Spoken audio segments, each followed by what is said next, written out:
judge about the Clinton bought and paid for dossier filled with Russian lies and propaganda in order to get the warrant to surveil Trump campaign associate Carter Page. And also breaking right now, more damning evidence of the massive bureaucratic failure by the Broward County Sheriff's Department surrounding that horrific Florida school shooting. Now, in addition to the dozens of missed warning signs and reports of 4 deputies not entering the school, Fox News tonight is reporting that there were delays even allowing EMTs to go inside the school, and sources are telling Fox that the Broward County Sheriff's Office denied requests by the EMTs to enter the crime scene. And also breaking this hour, our own Sarah Carter reporting that under Sheriff Scott Israel's leadership, well, there have been at least 40 investigations into department misconduct.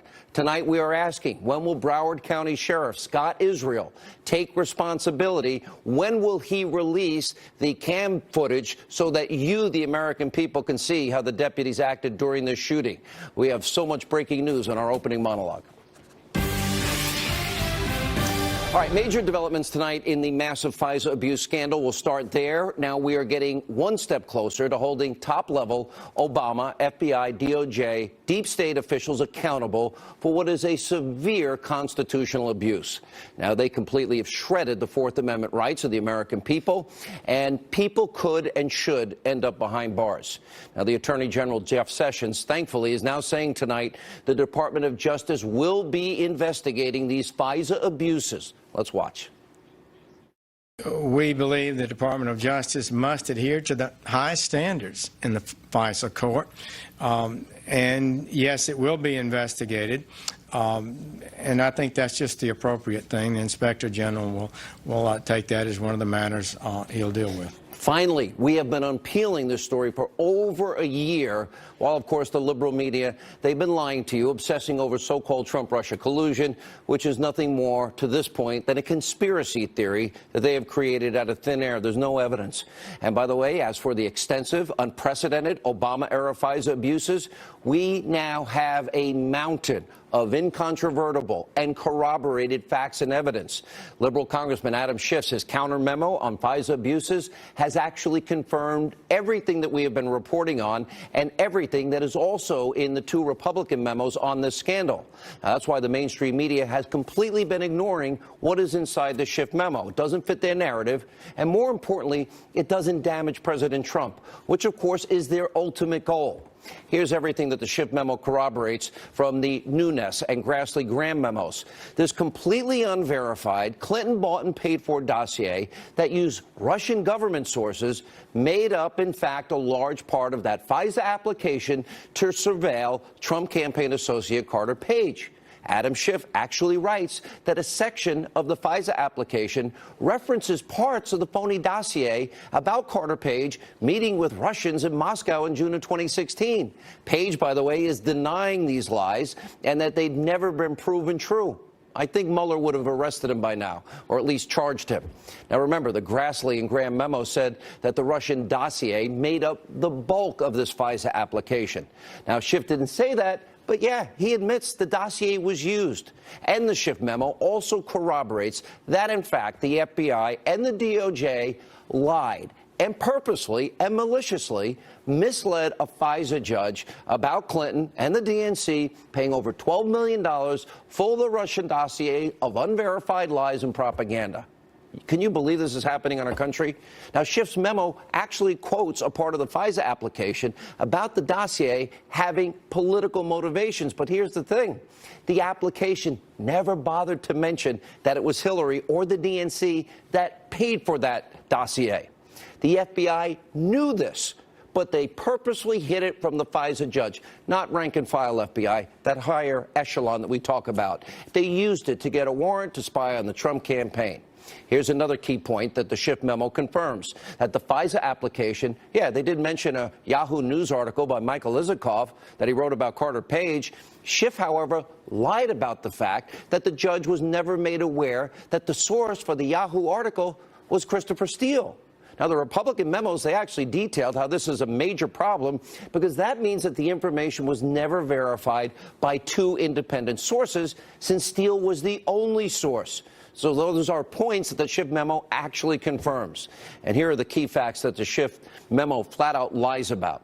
The congressman claims that the Trump campaign was never spied on. That is a lie, 100% false, and here's why.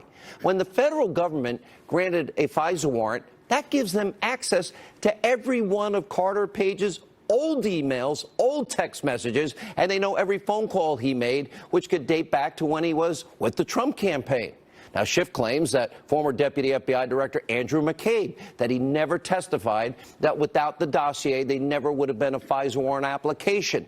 But the Schiff memo never offers any proof, which likely means it doesn't exist, and my sources confirm that, in fact, McCabe said that. And Schiff does admit that Steele was fired by the FBI for these media leaks, but what Schiff doesn't say is that Steele lied to the FBI about his media contacts. And the Schiff memo tries to play up Christopher Steele's credibility by saying, well, he's worked with the FBI in the past. Yeah, they just fired him. Here's the problem. Schiff never mentions that Steele was using Russian government sources and that the information was never verified independently by the FBI or the DOJ or by anybody. So it should never have been used for any FISA warrant application at all. And finally, Schiff omits this critical piece of evidence. According to our reporting, the dossier put the FISA application over the top. In other words, we've been telling you that the first time they tried, it failed. The FISA application was denied. But then the dossier, well, they added that to get the help that was needed so they could, quote, get it approved. And then they lied to the judge.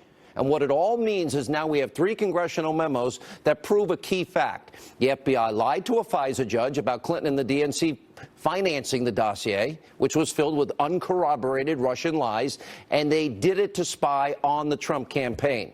The Attorney General, Jeff Sessions, I'm glad he's moving. He needs to move quickly. Everybody involved needs to be held accountable. We need to restore the rule of law.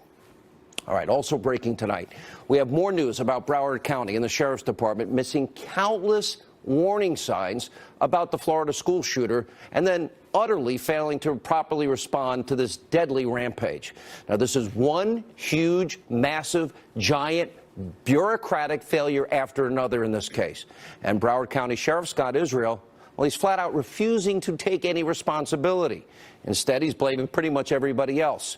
According to reports, this is almost unconscionable. 4 of Sheriff Israel's deputies did not enter the building while the school shooting was happening. One deputy, a school resource officer on the scene, his name is Scott Peterson, he was armed with a gun and a bulletproof vest. He took up a position outside the building while the shooting was taking place. One student described Peterson as standing still as he heard shot after shot being fired. Now, Peterson's defending his actions and ended up resigning. And what we're now learning is that the first member of law enforcement to enter the school, they were actually from the Coral Springs Police Department. Those officers rushed right in. Broward County deputies, they took up a defensive posture and position outside. And also new tonight, Fox News reporting the Broward County Sheriff's Department also prevented the EMTs from entering the school. And there are questions about, well, you know, would it be proper protocol? Students and teachers were shot and dying and bleeding. Now, sources are telling our own Laura Ingram that Broward County Sheriff deputies, they were told not to go into the school unless their body cameras were turned on, even though those deputies apparently didn't even have them. And Sarah Carter, breaking news tonight, reporting that under Sheriff Scott Israel's leadership, well, apparently there have been at least 40 investigations into that department and misconduct. We did reach out to the sheriff's office for comment on Sarah's story. We haven't heard back. This is all one huge, massive, giant blunder after another while students and teachers were being slaughtered inside the school. And sadly, that's just part of the story. We know the FBI was alerted not once but twice about Nicholas Cruz and his sinister intentions, including weeks before the massacre. One unidentified woman told authorities that she feared Cruz would, quote, get into a school and just shoot the place up. The Naples Daily News reported that Broward County Sheriff's Office received 18 specific warning calls about Nicholas Cruz since 2008. And law enforcement, imagine this, visited this kid's home a whopping 39 times in a 7-year period. And we also know Cruz raised all kinds of red flags at school. He wasn't allowed to wear a backpack because of security concerns, and he was ultimately expelled because of his behavior. And of course, he posted all these disturbing images on social media. Warning signs missed at every single level here.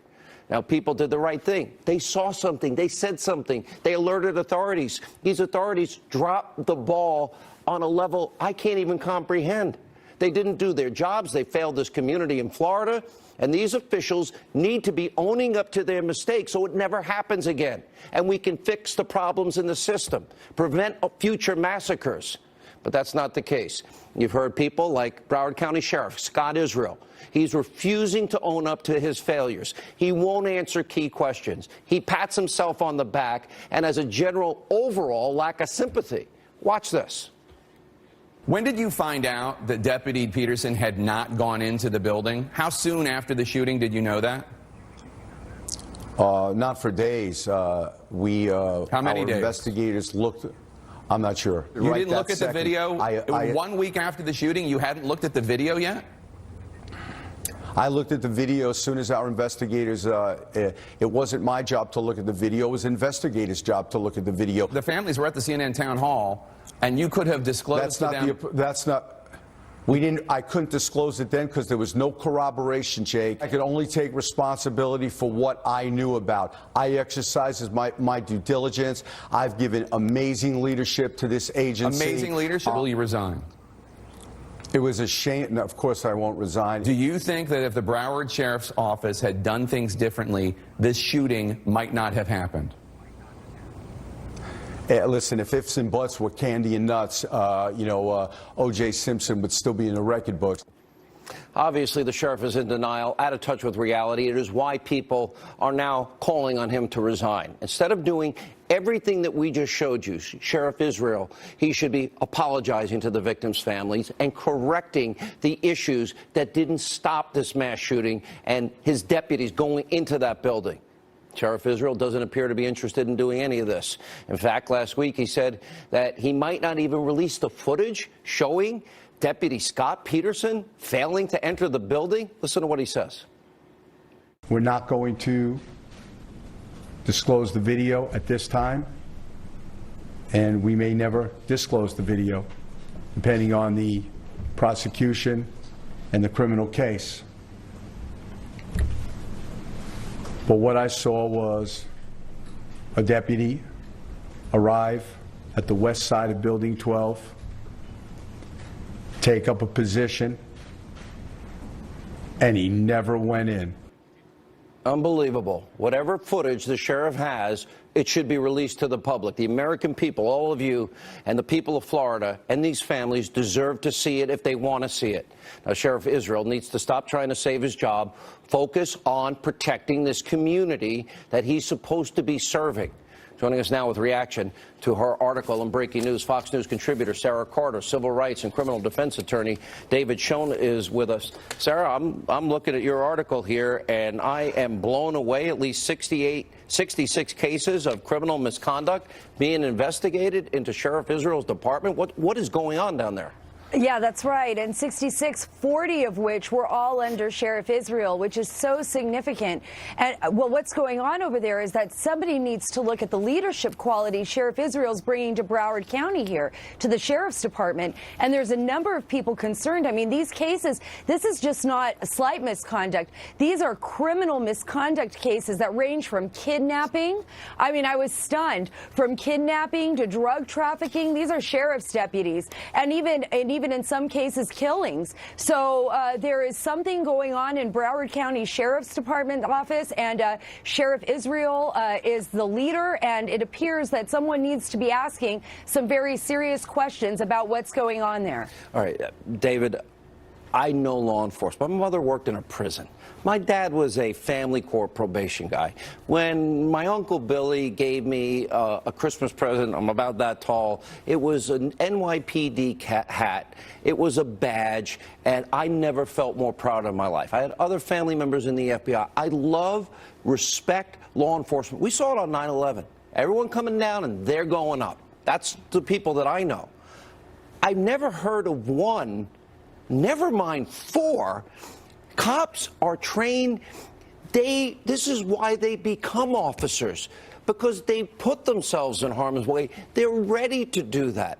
I've never in my entire life ever heard of an officer that has acted this way. And for all the other police officers, FBI guys, we're not talking about them.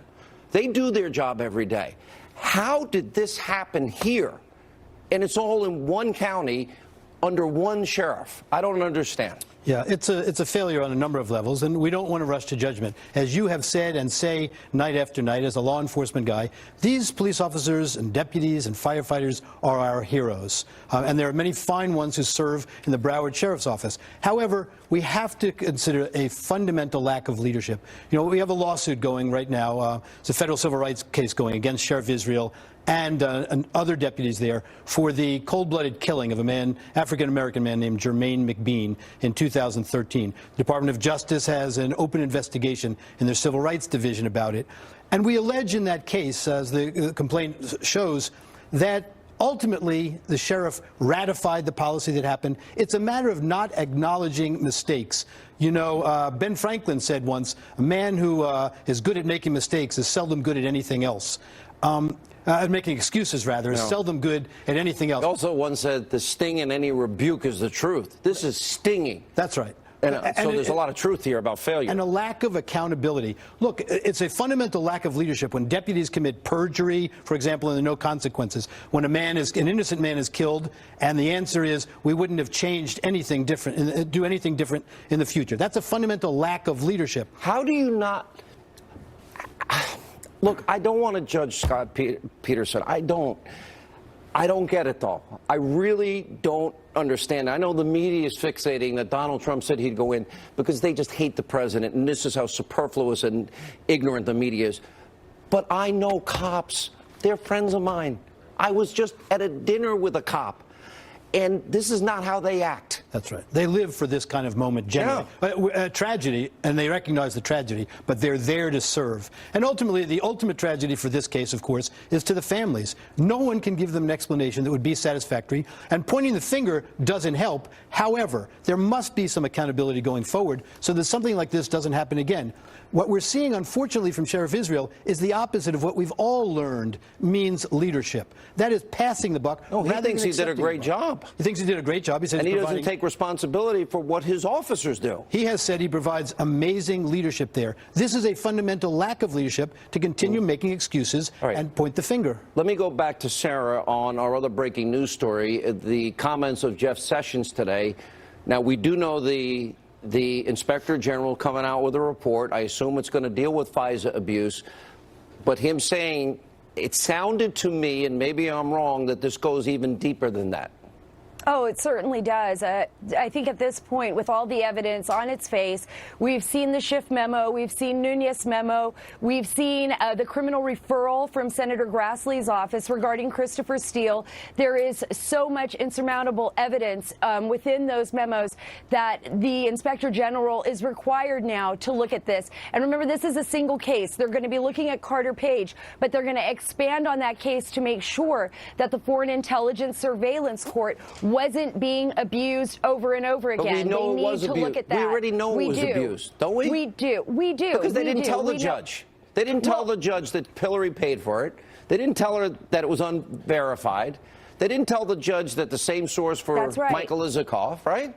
That's right. But we have one case there, Sean. And what we need to look at, and I think the Inspector General is going to do this, is how many other cases out there that we don't know about, cases that aren't public. That is what they're going to be looking at. They're going to be talking to people at the Foreign Intelligence Surveillance Court. They're going to possibly be talking to the judges. They're going to be looking at the documents that we aren't privy to because they're classified. I mean, look how difficult it was to get to the bottom of just Carter Page. So I think this is what the Attorney General wants to do. He wants to expand this investigation. He wants to take a hard look at this to ensure that this does not happen in the future. Sarah, great investigative work on both issues.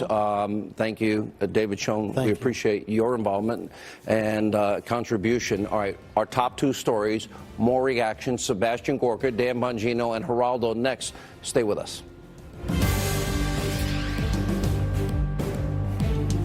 If you just sign that first one there. Sorry. All right, joining us on two top stories, former Deputy Assistant to the President, Fox News National Security Strategist Sebastian Gorka, former Secret Service agent, NRA TV contributor Dan Bongino, and Fox News correspondent at large, Geraldo. Geraldo, you're outmanned, and I'll start with you because of that reason. Outgunned? No. Well, but the thing is, officer, you agree with me.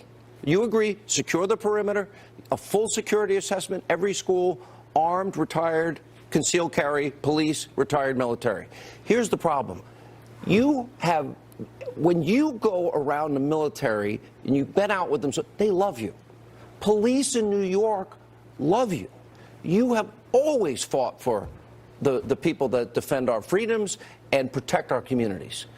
I've never heard of a cop, ever, not being so prepared that they want, this is what that moment comes there, they want to save people's lives. I think we have a tendency, though, Sean, with all due respect, and I love cops and I love GIs. We like sometimes idealize them. No, they're not perfect. This cop, Scott Peterson, was, by all accounts, a donut cop, what I call a Dunkin' Donut cop. Oh, that's a cool. cop who goes and sits and has a belly and, doesn't do much. And now when push comes to shove, one thing I found out in all of my wartime assignments, 22 assignments in Iraq and Afghanistan, is that courage and cowardice is decided in the blink of an eye.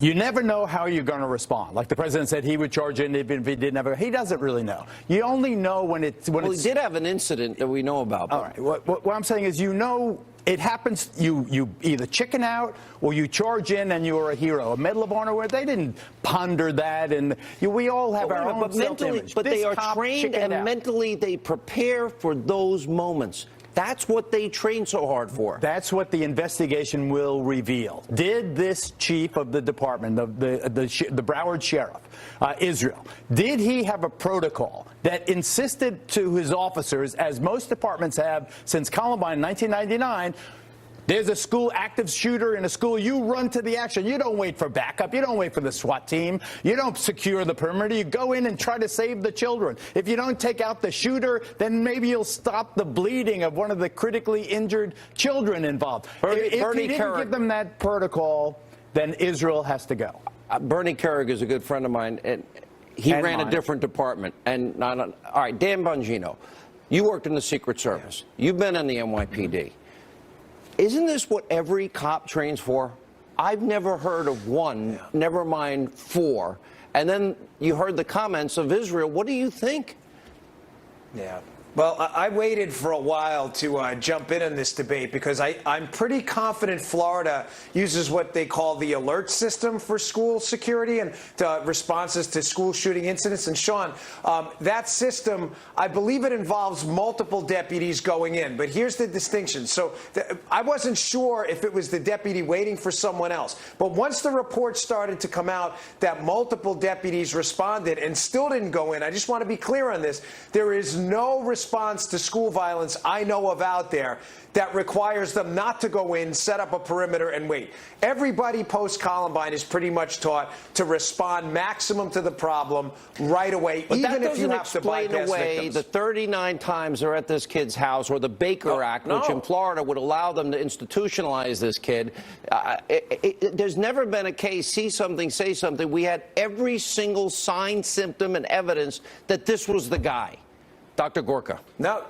Look, I've said it before and I'll say it again, Sean. Political correctness can get people killed. If these reports are true, that they weren't allowed to enter the building because their body cameras didn't work. I've got a reminder for the sheriff of Broward County. Florida statute on sheriff's powers, Section 5, Chapter 30 says, the sheriff is responsible for the negligence of his deputies. It's not just Columbine. After the Pulse nightclub, after San Bernardino, all police departments around the globe are reassessing their protocols. You don't wait for the hostage negotiator.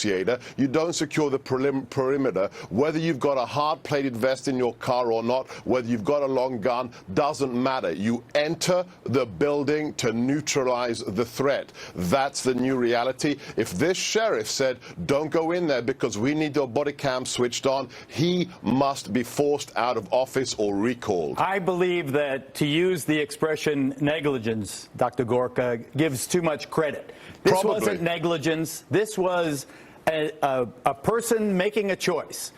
I hear gunshots going off inside, gunshots fired, gunshots fired, gunshots fired, and you sit there or you hide behind a concrete barricade. That's not negligence. There is I think the president had it right. That was a disgusting response to an emergent situation.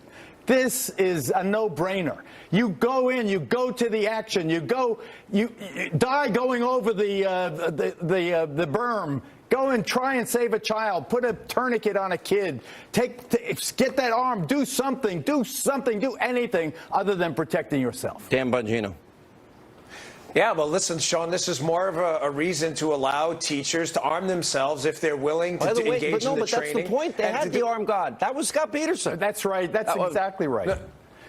But if what I'm saying is if the teacher is there on the scene immediately, the cop had to respond from across the campus. It was a large campus. The teachers are right there. You know, sometimes when you need law enforcement in seconds, they're minutes away. I mean, unless this guy's an Olympic sprinter, I'm not absolving him. Listen, he clearly didn't respond the right way. He didn't go in the building. He did not go in the building.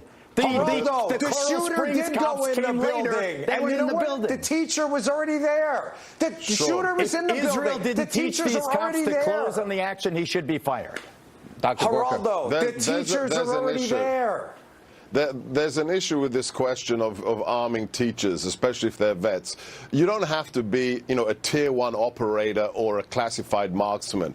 If there's one person in the building who's simply laying down fire in the direction of the perpetrator, I think it's a terrible idea. It's much harder to kill people. In San Bernardino, if San Bernardino, one person had been armed, in San Bernardino, we might not have had 14 people killed. Dr. Gorka, is you need guards on every floor. You need the perimeter secure. You need a full threat assessment, security assessment. If we do that for every school and we have the manpower and they're on the floor, they're in the building, that's where they should be. Right. Totally agreed. Let's neutralize that threat. Yeah. All right. Thank you all for being with us. Appreciate it.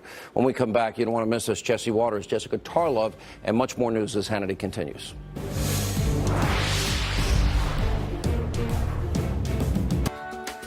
If you have moderate to severe... Out of office a little over a year, President Obama seems to have completely, utterly forgotten details of his blunder-filled time in the White House. During his off-the-record so-called speech at MIT on Friday, Obama actually congratulated himself and his own administration and their lack of scandals. Really? Really? Listen to this. One of the things I'm proud of in my administration was the fact that, and I think these things are connected, we didn't have a scandal that embarrassed us. There were mistakes, we'd screw up, but there wasn't anything venal during 8 years, and that's, I know that seems like a low bar, but you look at the presidency, He's obviously in a state of denial. Let's just remind everybody of what it was really like, what truth and reality is. Start 2013 AP scandal, his Justice Department obtaining 2 months' worth of phone records from the AP, something the AP called a massive, unprecedented intrusion. Or 2014, the administration ridiculed over excessive wait times at VA hospitals that led to the death of dozens of veterans, and the months-long scandals surrounding, let's see, the prisoner swap, Bo Bergdahl. Oh, yeah, and there's that thing called Benghazi, that scandal, where 4 Americans actually died in Libya. But I guess at this point, what difference does it make, right, Hillary? And don't forget the Fast and Furious scandal. They actually put guns in the hands of violent Mexican gangs, and, of course, people died. And by the way, we've actually interviewed family members. Also, the time that the IRS, oh, yeah, they apologized recently in the Trump administration. They were targeting conservatives and Tea Party groups. And, of course, the disastrous Obamacare rollout. And then, of course, the money for Solyndra, that was a disaster. And, of course, we're still dealing with the ramifications of the ongoing Uranium One scandal. And, of course, we can go on. Here to help spark President Obama's memory is the co-host of The Five and the host of Waters World, Jesse Waters, and Fox News contributor. It's actually her world tonight. Oh, my God, I won already? Yeah. Oh, no, I just have to do his No, you do it on signal? the inside. Oh, come on. No. this way, then this this way, way. How many right. times do we have to go over this, Justin? You know how slow the ladies are. Okay. The liberals. Let me just start with this one thing. Let's start with uranium one. Here's a scenario. 2009, we have an FBI informant inside of Putin's network in America. He's reporting back. Robert Mueller is the director at the time. Hillary Clinton's Secretary of State. Obama's our president. And what are they doing? They're involved in bribery, extortion, kickbacks, and money laundering. 20% of America's uranium ends up in the hands of the bad actor Vladimir Putin and Russia through Rosatom. There are a lot of people who dispute Excuse me, there's no dispute. Of uranium one. Okay. There's no disputing CFIUS signed off on the deal. They ignored the informant that was in Putin's working with his operatives in America, and they allowed it to happen. 20% of our uranium is controlled by that group. There are a number of people and fact-checking services that dispute. Okay, give me one fact give me one instance where what I said is wrong. Well, that Vladimir Putin has 20% of our uranium. Control of through that Uranium One company, yeah. Well, Russian owned and operated through Rosatom and Uranium One and the merger. And you said, oh, we transferred control of it to our European allies who are allies. I never said that. Yes, we talked about it on this show. No, I said the uranium that they said would never leave the U.S. went to Canada, Europe, and Asia. The Uranium One deal that everyone said Hillary Clinton signed off on, but we know that Hillary Clinton Hillary's State Department did. That's correct. If Trump's State Department signed off on giving the Russians all that uranium, he'd be impeached. Listen, the biggest scandals from Obama we're finding out about now is the FISA abuse and the unmasking. A lot of the Obama scandals, people died. The VA, they're dying. Benghazi, they died. Fast and Furious, there were deaths. He pulled out of Iraq, let ISIS take over a third of that country. The death toll is still mounting. And we know it's a scandal because we have the cover-ups. Hillary smashing BlackBerries, bleaching her server. All know that taking the Fifth Amendment does not mean that you are guilty. What about smashing a BlackBerry with a hammer?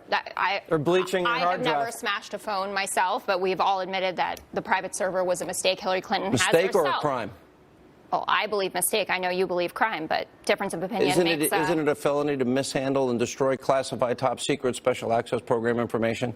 I mean, that's certainly what I've heard on your show, but if it wasn't a Clinton, that person would have been locked up. Well, and how much are these Obama scandals going to cost us?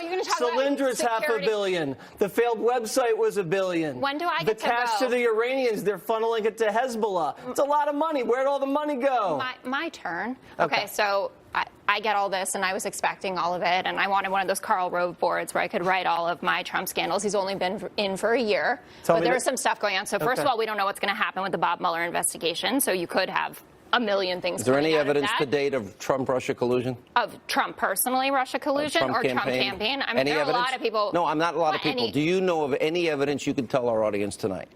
I know about the indictments. I know about the 13 Russian trolls that have been indicted. Any evidence of Trump campaign Russia collusion at all? Well, we don't know. We haven't gotten all of the final rulings out of this. That but would be a no. Well, but what do you can't. Obama was in office for 8 years. Donald Trump has been in office for 1 year, and this investigation. Respond to Jesse's point. What about the FISA scandal? Well, you don't tell the FISA court Hillary bought and paid for the dossier. But they did know that it was a politically motivated document, and I'm pretty sure they didn't makes a think difference that it was from. Jesse, they buried that in a footnote to disguise the fact that Hillary and the DNC cooked up this scheme. No, that's not what happened there. If you read, that's a fraud and it's a felony.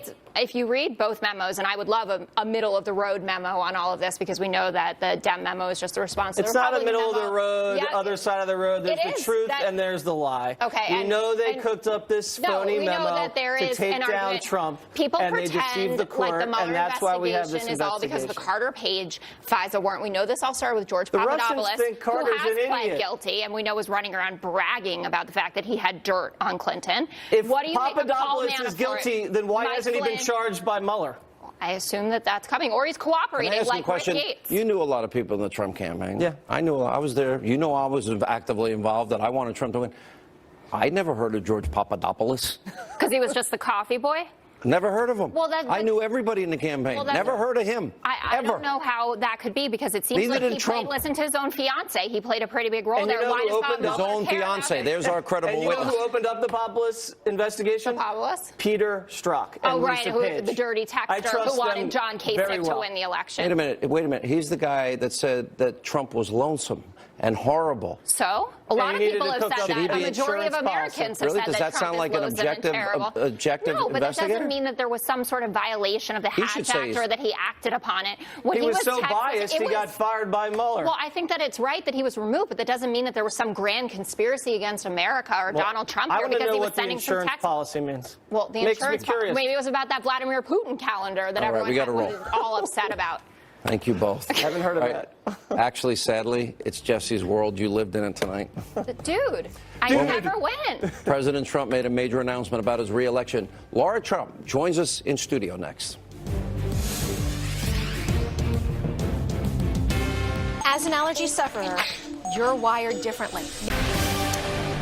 All right, it's only 13 months into his presidency. President Trump is gearing up to run for re-election. Today, in fact, it was announced that Brad Parscale will, in fact, serve as his campaign manager for the Trump 2020 re-election. Joining us now with more is President Trump's daughter-in-law, who will serve as a senior advisor to Donald J. Trump for president on the re-election committee. Laura Trump is with us. Good to see you again. How are you? How's the baby? Son, he's so good. Thank you. I saw the picture when he was actually sitting in the president's seat. Yeah. Very nice. And then the one with the hair. Husband, I know. Well, that's his signature do now, the hair, standing straight up. And you send that out on social media and everything, or no? Yeah, I mean, I post some pictures of him. Very cute. Thank you. The interesting thing is you have actually been doing this for a while. This really isn't news to me. Well, thank you. Well, first of all, I was so honored to play a role in the 2016 campaign. I was out on the road all the time. Eric was out on the road. Don, we all were doing our part. And then come January last year, I was honored again to be a part of the campaign and every day work alongside the great people that we have there. And we were thrilled today to announce Brad Parscale as the campaign manager for 2020. I've known him for many years. He's going to be awesome. He's going to do such a great job. He was such a huge part of why the president is in office today. Other than the fact that he was such a great candidate and the country loved him, the digital campaign, the digital portion of the campaign was so important. And Brad was 100% behind that. And he's going to do a great job. Every night on this show, I talk about the media in this country. They've reported for well over a year. Trump-Russia collusion. There's smoke, they tell us, but there's no fire. There's nothing. They have nothing. No. But we have found evidence that Hillary Clinton bought and paid for an unverified Russian government dossier that then was used for a FISA abuse, and they didn't tell the FISA judge that she bought and paid for it. And it was unverified. If you tried to write it into a movie script, Sean, people wouldn't even believe it. It's the world that we live in today is so backwards sometimes, but I actually think it shows how desperate people were, to make sure that Hillary Clinton got into office, which still didn't work. She still is not our president, thank God. We have Donald Trump there. And, you know, the fact that it keeps getting brought back up and the media won't let it go, they keep bringing it back, shows that they have nothing else. The president is doing such a great job. They can't report on that because why would they? They don't talk about it anymore, which is fascinating. Imagine if it was your father-in-law, though, that he was the one that paid for the Russian dossier. Oh, my gosh. Imagine that it was your father that was involved in giving 20% of America's uranium to the bad actor Putin and the hostile regime Russia. Yeah, we'd be in a very different place. We really would, now. wouldn't we? No, we would. It's a shame to see that you know, not a lot has been done to make sure that the right thing happens here. And listen, we see it time and time again with the president. There is so much against him, and you're right. Had this happened and he was behind it, I could only imagine heads would be rolling. He is so not the typical politician. It's interesting. After a year, and the comments that I get from people I talk to every day in social media, what's interesting to me is many people now, they realize, oh, he's not like every other president. He's not a politician. No. And that means he's going to say and tweet stuff that people are, quote, I mean, the media especially, will feign outrage over. I think America's actually getting used to it, and they're saying, oh, that's refreshing. Yeah, well, it is refreshing. And keep in mind, he's not a politician. He was a businessman who was elected to be our president. And look at what he's done, Sean, in a year in office. His first year in office, he accomplished so much. You see the economy where it is right now. You see the Heritage Foundation, 64% of his agenda is already done faster than Ronald Reagan. It's incredible. It's incredible. And yet no one talks about it. And again, I still maintain the reason that we hear about Russia all the time is because the mainstream mainstream media has nothing else to No, report they were about. upset that he didn't give Barron the umbrella. I'm not giving my kids the umbrella. I'm keeping the umbrella. They would have to report on all the great things that he's done, and they won't do it. So that's why you're Here's here, a Sean. personal question, because I know you, Eric, and I know Don, and I know your families, and I met you guys. More than anybody, you seem to have embraced this. This is a blood sport, the world of politics. How have you, seriously, this is serious, how have you acclimated and taken on this role that so many people would never want to be a part of? Well, listen, I grew up in North Carolina in a middle-class family, and I said it throughout the campaign. I would never have gotten out there and put myself on the line if I did not truly believe in Donald Trump as a great leader and the right man for the job. And I'm so proud to be a part of this family, and the support that I feel like we all give one another. It doesn't make it easy, but it makes it worth fighting for. And I'm here to fight for this country because I believe in what the president is doing. After 8 horrific years of Obama, we need the change. Great to see you. Congratulations on the baby. Thank and you. we hope you'll come back soon. And appreciate you being with us. Thank you. When we come back, Tommy Lahren goes to D.C. and asks people what they think about living in the swamp and the Hannity Hotline. Straight ahead. Your brain changes as you get older, but Prevagen helps your brain with an ingredient originally discovered in jellyfish. In clinical trials,